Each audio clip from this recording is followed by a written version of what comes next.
राधे राधे, जय श्री कृष्णा। स्वागत है आपका हमारे लेक्चर नर्सिंग विजन में। आज हम लोग पढ़ने वाले हैं एक नया चैप्टर या बोल लीजिए एक नया टॉपिक। ठीक है, उस टॉपिक क्या नाम है? उस टॉपिक का नाम है न्यूट्रिशन असिस्टमेंट।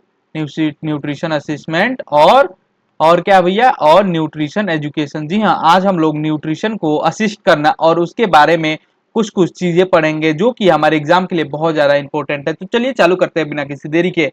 ठीक है, और आपका एग्जाम तो आ ही गया होगा, तभी आप लेक्चर देखने आए हैं, ये तो मेरे को पता है। ठीक है, और तो चलिए चालू करते हैं। तो सबसे पहले हम लोग क्या करेंगे? न्यूट्रिशन असेसमेंट का क्या करेंगे? एक डिफिनीशन देखेंगे, यानी कि न्यूट्रिशन असेसमेंट होता क्या है उसे हम लोग समझने की कोशिश करेंगे। यानी कि भैया न्यूट्रिशन असेसमेंट में इसका अर्थ यही तो है कि हम लोग क्या कर रहे हैं? न्यूट्रिशन को असिस्ट करने की कोशिश कर रहे हैं या सीखने की कोशिश कर रहे हैं। तो देखो इसका डिफिनीशन क्या है। न्यूट्रिशन असिस्टमेंट वह प्रक्रिया है जिसमें हम यह पता लगाते हैं जो व्यक्ति है, जो पर्सन है, उसकी न्यूट्रिशनल स्टेटस क्या है। ठीक है, कुछ लोगों में ये ज्यादा मतलब कि अच्छा होता है, कुछ लोगों में माल न्यूट्रिशन हो जाता है, यानी कि न्यूट्रिशन की कमी हो जाती है, और कुछ लोगों में न्यूट्रिशन बहुत ज्यादा हो जाता है। ठीक है, ओवर न्यूट्रिशन हो जाता है। तो ये चीजें हो जाती है। तो चलिए हम लोग चालू करते हैं बिना किसी देरी के। ठीक है, तो सबसे पहले हम लोग क्या करेंगे? सबसे पहले हम लोग इसका डिफिनीशन देखेंगे। ठीक है, डिफिनीशन। ठीक है, डिफिनीशन किसका देखेंगे? हमारे इसका नर्सिंग सॉरी न्यूट्रिशन असिस्टमेंट का। तो न्यूट्रिशन असिस्टमेंट क्या है? न्यूट्रिशन असिस्टमेंट इज अ क्या है? ये systematic systematic evolution systematic evolution of nutritional status.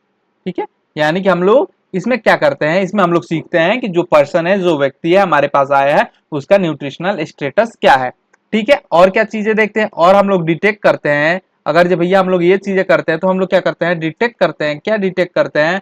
तब हम लोग डिटेक्ट करते हैं कि उस पर्सन को माल न्यूट्रिशन है या नहीं है। माल न्यूट्रिशन क्या होता है? मैंने आपको बताया था माल न्यूट्रिशन क्या होता है। या तो बच्चे में न्यूट्रिशन की कमी हो जाए या बच्चे को ज्यादा हो जाए। एक होता है ओवर न्यूट्रिशन और एक होता है अंडर न्यूट्रिशन। ठीक है, अंडर न्यूट्रिशन किसे कहेंगे? जिसमें न्यूट्रिशन की कमी हो। ओवर न्यूट्रिशन किसे कहेंगे? जिसमें क्या हो? न्यूट्रिशन ज्यादा हो। तो ये हम डिटेक्ट करने की कोशिश करते हैं न्यूट्रिशन असिस्टमेंट में। ठीक है, और क्या होता है? और इसके हेल्प से जब हम लोग अगर हमको पता चल जाए भाई कि न्यूट्रिशन भाई साहब का कौन से लेवल पे है, तो हम लोग क्या करेंगे? प्लानिंग करेंगे। किस चीज की प्लानिंग करेंगे? उसी हिसाब से हम लोग प्लानिंग करेंगे थेरेपी की। मान लो कोई व्यक्ति है या फिर कोई पेशेंट है, उसको हाई डोज एंटीबायोटिक देना है और उसकी न्यूट्रिशन जो है, न्यूट्रिशनल वैल्यू वही गड़बड़ाई हुई है, तो क्या उसको हम लोग हाई डोज एंटीबायोटिक दे सकते हैं? इसका आंसर है नहीं। तो उसके लिए हमको क्या करना पड़ता है? उसके लिए हमको प्लानिंग करनी पड़ती है और न्यूट्रिशनल को क्या करना पड़ता है? असिस्ट करना पड़ता है कि ये जो पर्सन है, इसकी बॉडी की हेल्थ कंडीशन क्या है, न्यूट्रिशनल कंडीशन क्या है इसकी। ठीक है, और क्या करते हैं? इवोल्यूशन। ठीक है, इवोल्यूशन ट्रीटमेंट। ठीक है, ट्रीटमेंट को हम लोग उसी के आधार पे रखते हैं जिस हिसाब से उसकी क्या है? न्यूट्रिशनल वैल्यू है। कोई आपके पास बहुत ही थका, कमजोर, पतला, दुबला व्यक्ति आता है, तो क्या आप उसको हाई डोज आप मेडिसिन प्रोवाइड कर दोगे? नहीं। आप भी एक बार सोचोगे भैया आप पहले आप खाने पीने का ये चीजें इंक्लूड करो, फिर आप ये दवाई लेना। नहीं तो हम आपके लिए ये चीजें चलानी पड़ेगी, आपको देनी पड़ेगी हमको। ठीक है, यही हमारा न्यूट्रिशन असिस्टमेंट। ठीक है, अब इसका ऑब्जेक्टिव क्या होता है? ऑब्जेक्टिव करने का अर्थ है कि न्यूट्रिशन असिस्टमेंट का मेन जो पर्पस होता है वो क्या होता है। अभी तक तो भैया आपने वही बताया कि मेन पर्पस क्या होता है। तो इसको और डीप में हम लोग जान लेते हैं। न्यूट्रिशन असिस्टमेंट का मतलब क्या होता है? पर्सन का स्टेटस जानना। न्यूट्रिशनल स्टेटस क्या है? ठीक है, पर्सन का। ठीक है, न्यूट्रिशनल असिस्टमेंट पूछ दे तो आप लिख सकते हो असिस्टमेंट ऑफ न्यूट्रिशन। ठीक है, और उसका स्टेटस जानना। ठीक है, नोइंग अबाउट अ स्टेटस। ठीक है, अब ऑब्जेक्टिव देखते हैं। ऑब्जेक्टिव यानी कि इसका पर्पस क्या है। ठीक है भैया, अभी तक तो आप हमें पर्पस ही बता रहे थे, बट एक बार हम लोग अच्छे से क्लियरिफाई कर लेते हैं कि इसका ऑब्जेक्टिव क्या है। ठीक है, तो ऑब्जेक्टिव क्या है? पहला ऑब्जेक्टिव है इसका न्यूट्रिशनल स्टेटस। ठीक है, जो कि इसका हमने डिफिनीशन में भी देखा था और मेन डिफिनीशन भी यही है, न्यूट्रिशनल स्टेटस। ठीक है, न्यूट्रिशनल स्टेटस। ठीक है, इसका मतलब कि क्या उसकी व्यक्ति की जो है वो माल न्यूट्रिशन है या नहीं है, स्वस्थ है, हेल्दी है, अच्छा खासा न्यूट्रिशन ले रहा है जितना उसको रिक्वायर है, तो माल न्यूट्रिशन में नहीं है, अच्छा है भैया, ओवर न्यूट्रिशन में भी नहीं है, और उसका अंडर न्यूट्रिशन में भी नहीं है। हम लोग ये स्टेटस जानने की कोशिश करते हैं। और दूसरी चीज हम लोग डिफिशियंसी, डिफिशियंसी कहने का अर्थ है कि किसी चीज की तो कमी तो नहीं हो गई है बॉडी के अंदर, अगर जो आयरन की कमी होगी तो क्या होगा, एनीमिया होगा। ठीक है, हम लोग को हमारे हीमोग्लोबिन का लेवल जो है वो घटता हुआ दिखेगा। इसीलिए हम लोग क्या करते हैं, डिफिशियंसी पता करने की कोशिश करते हैं। अब डिफिशियंसी में हम लोग कौन कौन सी डिफिशियंसी कर लेंगे। डिफिशियंसी में सबसे पहला हम लोग करेंगे आयरन। आयरन डिफिशियंसी जैसे पता हो, ये मतलब कि एग्जांपल में ले रहा हूँ, केवल यही नहीं है कि केवल आयरन डिफिशियंसी पता चलेगी, इससे बहुत सारी चीजें पता चलती है। आयरन डिफिशियंसी और क्या, विटामिन ए डिफिशियंसी, अगर जो किसी के अंदर किसी चीज की कमी हो गई है तो हम लोग उसको कैसे पता लगाते हैं, उसको हम लोग न्यूट्रिशनल असिस्टेंस सॉरी न्यूट्रिशन को असिस्ट करके हम लोग पता लगा सकते हैं कि किस चीज की कमी हुई है। ठीक है, विटामिन की और प्रोटीन। भैया क्या हम लोग केवल न्यूट्रिशन के आधार पर बताएंगे, हम लोग पूछेंगे कि आप किस टाइम पे क्या खाते हो, पेशेंट भी बोलेगा कि पागल हो क्या तुम, कोई याद थोड़ी रखता है कि आज से 10 दिन पहले या फिर महीना दिन से मैं क्या खाना चालू करता हूँ। तो उसके लिए भी बहुत सारे हैं, इसीलिए हम लोग न्यूट्रिशन असिस्टेंट पढ़ रहे हैं। ठीक है, इसीलिए ये चैप्टर पढ़ रहे हैं हम लोग, तो उसकी टेंशन मत लीजिए कि हमें ये सारी चीजें करनी है। ठीक है, और उसके बाद से तो अब देखो क्या होता है, और इससे हम लोग क्या पता लगाते हैं, इससे हम लोग डिजीज रिक्स पता लगा लेते हैं। डिजीज रिक्स कैसे पता लगा लेते हैं, जैसे कि मान लो कि अगर जो कोई पर्सन है वो डेली के डेली साल 2 साल से बाहर का ही खाना खा रहा है, आउटर ही खाना खा रहा है, तो उसको फूड पॉइजनिंग होगी। तो हम लोग को पता है भाई कि फूड पॉइजनिंग होगी, आप ज्यादा बाहर का खाना मत खाओ। ठीक है, तो ये चीजें होती है। ठीक है, तो हम लोग किससे पता लगा रहे हैं, उसका न्यूट्रिशन पे। भाई न्यूट्रिशन कैसे हमको पता चल रहा है कि भाई वो बाहर से खाना खा रहा है, तो उससे हम लोग पता कर ले रहे हैं। सिंपल सी बात है। ठीक है, यही काम है बस, और क्या है। और हम लोग इससे न्यूट्रिशन असिस्ट करके अब देखेंगे कि भैया कि इनके डाइट में ये चीजें नहीं है, जो चीजें नहीं है हम लोग क्या करेंगे, इंक्लूड करेंगे। यानी कि हम लोग क्या कर सकते हैं, इसके आधार पे डाइट प्लानिंग भी कर सकते हैं, डाइट प्लानिंग भी कर सकते हैं। ठीक है, डाइट प्लानिंग कर सकते हैं, पेशेंट के अनुसार हम लोग उसको डाइट दे भी सकते हैं। ठीक है, और ट्रीटमेंट एवल्यूएशन, ट्रीटमेंट एवल्यूएशन यानी कि ट्रीटमेंट कम कर रहा है, काम कर रहा है या नहीं कर रहा है, क्या बदलना है या ना बदलना है, ये सब उस पर डिपेंड करता है। जैसे कि कोई पेशेंट आया बोलता है कि भैया मेरे को भूख नहीं लग रही है। ठीक है, तो क्या हम लोग उसको ट्रीटमेंट दे रहे हैं और उसको भूख लगना चालू हो गया, तो इसका मतलब ये है कि हमारा जो मेडिसिन है वो वर्क कर रहा है। ठीक है, ये है इसकी ऑब्जेक्टिव। ठीक है, ऑब्जेक्टिव हो गया। अब इंपॉर्टेंट ऑफ न्यूट्रिशन असिस्टमेंट। ठीक है, अब इसका इंपॉर्टेंस क्या है भैया, मान लो कि हम लोग ये सारी चीजें कर रहे हैं, तो ये चीजें पता चल रही, क्या ये जरूरी है। तो देखो क्या जरूरी है, क्यों जरूरी है, जरूरी तो है बट क्यों जरूरी है, ये देखो इंपॉर्टेंस। ठीक है, और इंपॉर्टेंस हम लोग हर टॉपिक का इसलिए देखते हैं क्योंकि अगर हम लोग इंपॉर्टेंस लिखेंगे पेपर में अपने, तो भैया एग्जामिनर खुश, और एग्जामिनर हमको सारी नंबर दे के जाएगा, झोली भर के जाएगा, ले जा भैया तू न्यूट्रिशनल असिस्मेंट। ठीक है, तो देखो इसका न्यूट्रिशन असिस्मेंट का इंपॉर्टेंस क्या है। तो पहला इंपॉर्टेंस क्या है, पहले ही हमको इसका ये फायदा मिल जाता है कि हम लोग क्या करते हैं, अर्ली डिटेक्ट अ डिजीज, मतलब कि हम लोग पहले ही बीमार होने से पहले ही हम बता सकते हैं कि आपको ये बीमारी हो सकती है। ठीक है, अर्ली डिटेक्शन हम लोग कर सकते हैं।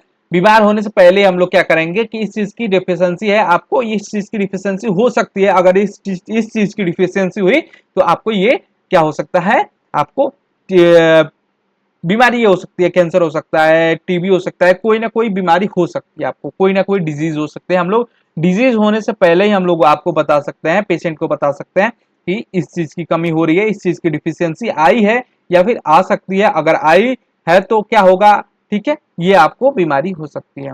ठीक है, उसके बाद से हम लोग क्या करेंगे, proper diet plan. Proper diet plan इस अनुसार हम लोग कर सकते हैं कि भैया हम लोग तुम्हारा असिस्ट कर लिए हैं, असिस्मेंट तो हो गया तुम्हारे न्यूट्रिशन का, तो हम लोग उस अनुसार बताएंगे कि आपको किस टाइम पे कितना चीज खाना है। ठीक है, ओवर न्यूट्रिशन हो तो न्यूट्रिशन कैसे कम करना है, ज्यादा न्यूट्रिशन अंडर न्यूट्रिशन हो तो कैसे न्यूट्रिशन का इंटेक बढ़ाना है, ये सारी चीजें हम लोग क्या कर सकते हैं, बता सकते हैं। ठीक है, और उसके बाद से आ गया हमारा क्या, तीसरा तीसरा क्या है, इम्प्रूव रिकवरी। इनको इम्प्रूव रिकवरी कहने का अर्थ है कि अगर हमको पता चल जाए पेशेंट में किस चीज की कमी हो रही है जिसके कारण हीलिंग नहीं हो पा रही है या हीलिंग में देरी हो रही है, तो हम लोग वो बढ़ा देंगे। और दूसरी चीज प्रोटीन का बढ़ा देंगे, प्रोटीन बढ़ाते हीलिंग क्या होगा, स्पीड हो जाएगा। ठीक है।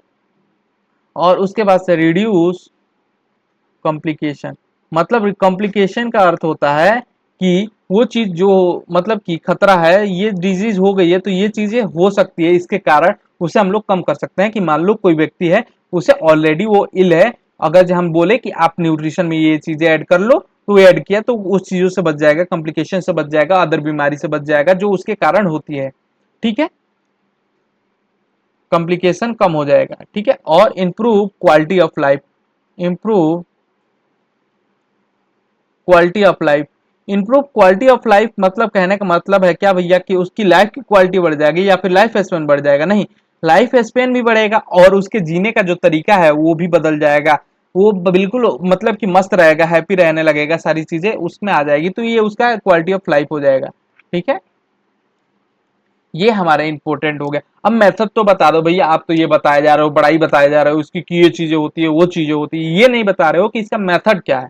तो अब हम लोग क्या करेंगे, मेथड देखेंगे यहाँ पे। ठीक है, हेडिंग क्या लगाते हैं हम लोग, मेथड। ठीक है,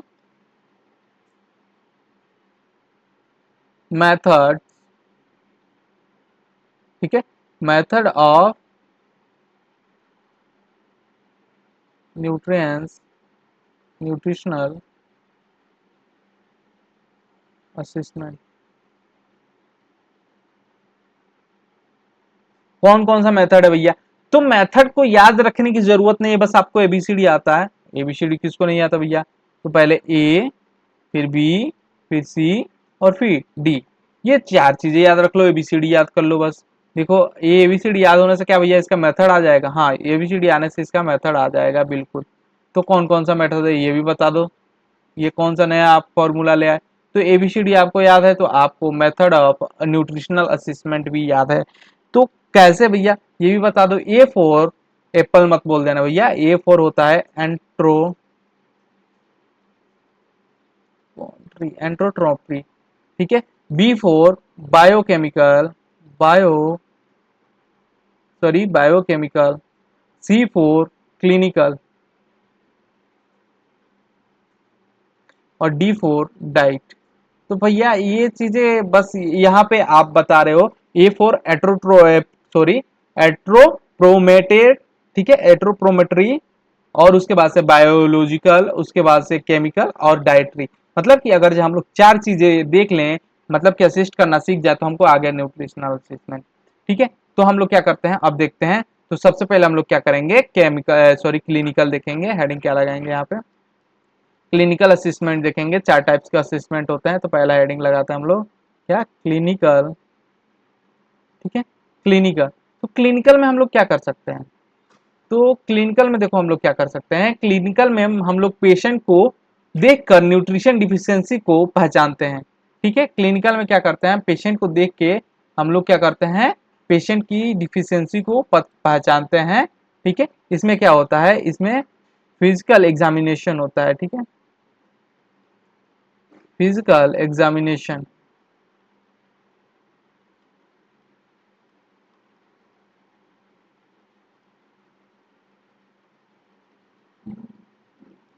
ठीक है, इसमें हम लोग क्या करते हैं, फिजिकल एग्जामिनेशन करते हैं। किसका एग्जामिनेशन करते हैं, पेशेंट का। तो क्या क्या चीजें हम लोग इसमें एग्जामिन करते हैं, तो इसमें हम लोग क्या क्या चीजें एग्जामिन करते हैं, उसमें हम लोग उसके क्या क्या चीजें हम लोग एग्जामिन कर सकते हैं भैया, क्या क्या दिखता है हमको फिजिकली।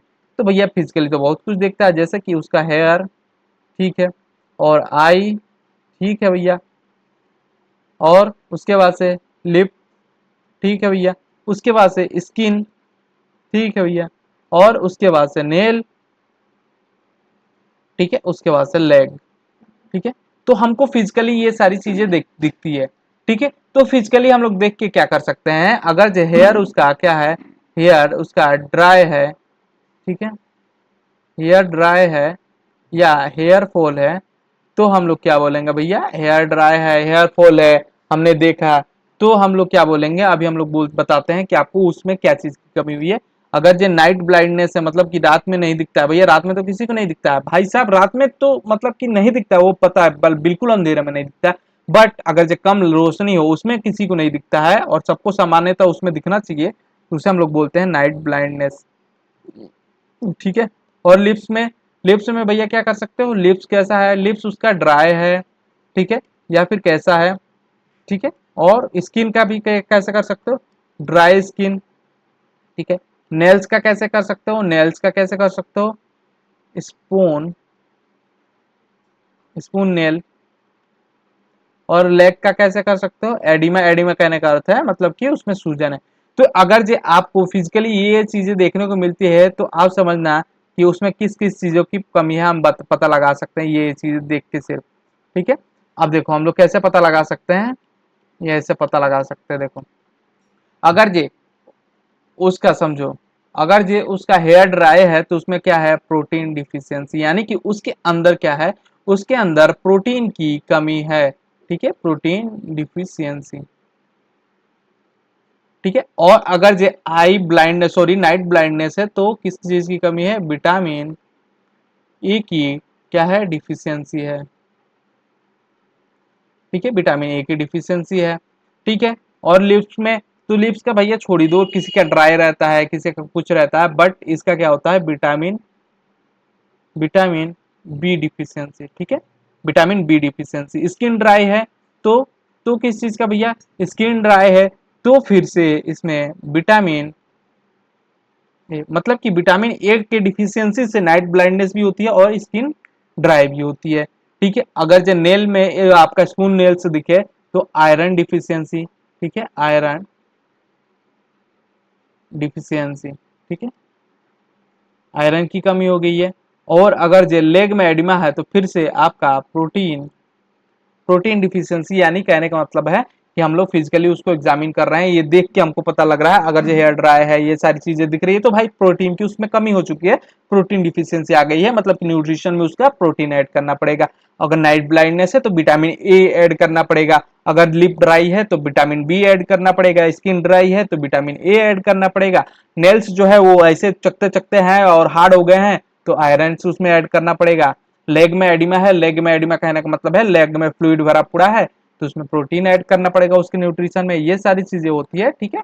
अब हम लोग आ जाते हैं एंट्रोप्रोमेटी,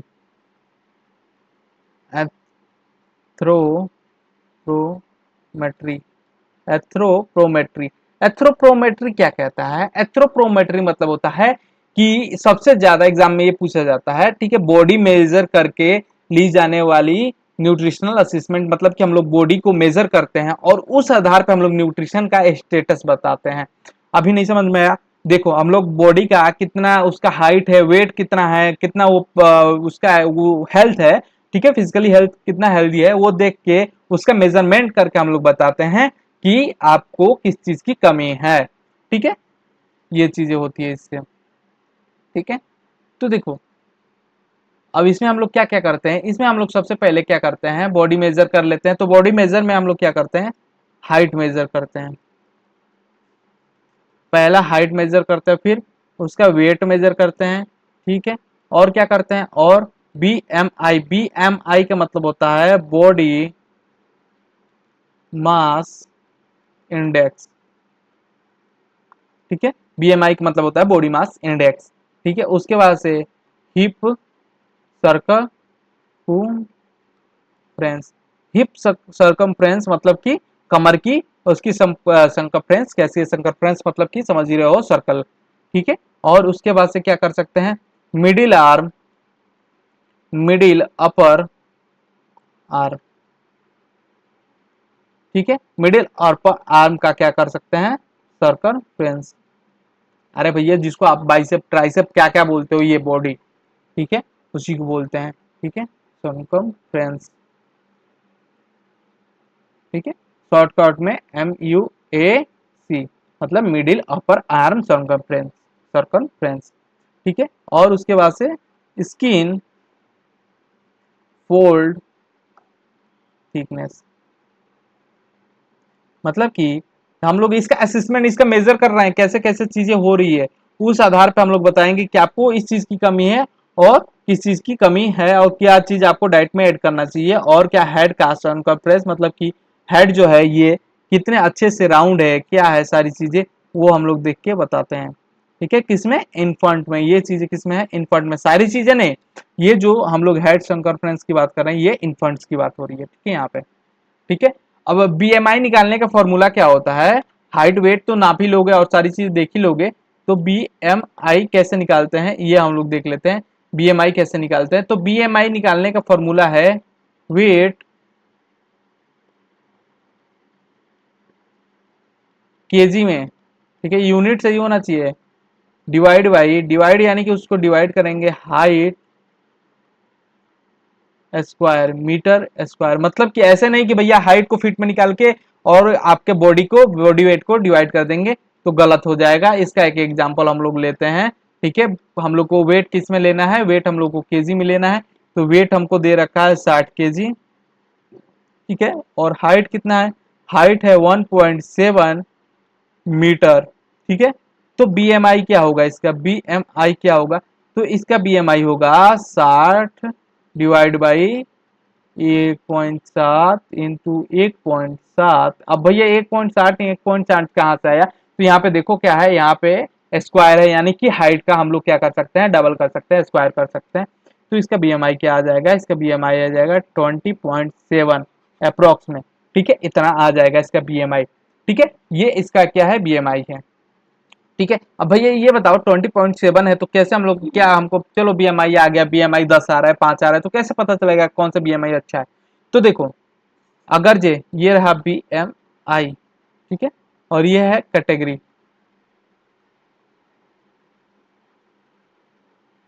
ठीक है, किस कैटेगरी में जाएगा अगर जे बीएमआई कम हो या ज्यादा हो तो देखो, सबसे पहले अगर जे 18 से ज्यादा हो, 18.5 से ज्यादा हो, तो किस में जाएगा, अंडर, सॉरी कम हो, अंडर वेट में। मतलब कि किसी का बीएमआई अगर 18.5 से कम आता है तो वो अंडरवेट में है, उसमें माल न्यूट्रिशन है। ठीक है, अगर जे 18.5 से लेके 24.9, इसको अप्रोक्स में 25 भी ले सकते हो, उसके बीच में है तो नॉर्मल पर्सन है।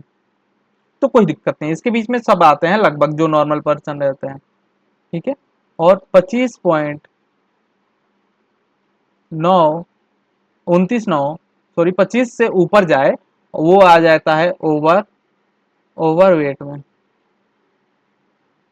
ठीक है, ओवरवेट में। और 30 से क्या हो, ऊपर हो या 30 के बराबर हो, उसे हम लोग ऑब्सेसिव बोलते हैं। ठीक है, ठीक है, उसको, उसकी न्यूट्रिशन पे ध्यान रखना बहुत जरूरी है। ठीक है, ये चीजें हैं। अब हम लोग आ जाते हैं कहाँ पे, biologic, sorry biochemical. Biochemical assessment पे, बायोकेमिकल असेसमेंट, दो असेसमेंट देख लें, और क्या है हमारा, बायोकेमिकल असेसमेंट।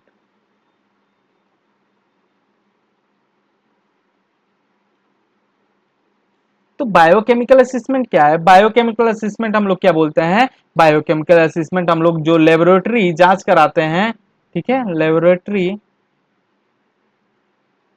टेस्ट को ही हम लोग बायोकेमिकल असेसमेंट बोलते हैं। इसमें हम लोग क्या कराते हैं, इसमें हम लोग चेक करवाते हैं हीमोग्लोबिन, हीमोग्लोबिन कितना है। अगर हीमोग्लोबिन कम है तो आपको क्या करना पड़ेगा, आयरन की इनटेक को बढ़ाना पड़ेगा। ठीक है, और क्या कराते हैं, सीरम का, सीरम का एल्बुमिन जांच करते हैं, एल्बुमिन जांच करते हैं। और क्या करते हैं, ब्लड शुगर को जांच करते हैं। और क्या करते हैं, विटामिन B12 का जांच करते हैं कितना है कितना नहीं। विटामिन डी का भी हम लोग क्या करते हैं, पता लगाते हैं कितना है। और आयरन का भी हम लोग क्या करते हैं, जांच करते हैं। ठीक है, यूरिन टेस्ट का आते हैं, स्टूल टेस्ट का आते हैं। इसका एडवांटेज क्या है कि मोस्ट एक्यूरेट होते हैं लैब, क्योंकि ये लैब में हो रहे हैं सारी चीजें। ठीक है, इससे हमें पता चल जाता है किस चीज की डिफिशियंसी है, किस चीज की डिफिशियंसी नहीं है। ठीक है, ये हो गया। अब भैया बायोलॉजिकल भी क्या हो गया, ये बायोलॉजिकल तो आप लैब वाला बोल दिए, तो एक और बताए थे डाइटरी। ठीक है, तो डाइटरी के बारे में तो कुछ तो बताओ, डाइटरी इनटेक। अब भैया नाम से ही कुछ कुछ तो पता चल रहा है, इसका डाइटरी इनटेक है क्या। तो देखो, पेशेंट और कितना खाना खाता है और इस कितना खाएगा इसका रिकॉर्ड रखना। ठीक है, मतलब कि क्या होता है, एक सेकंड, हाँ? डाइटरी असिस्टेंट का मतलब होता असिस्मेंट का मतलब होता है पेशेंट डाइट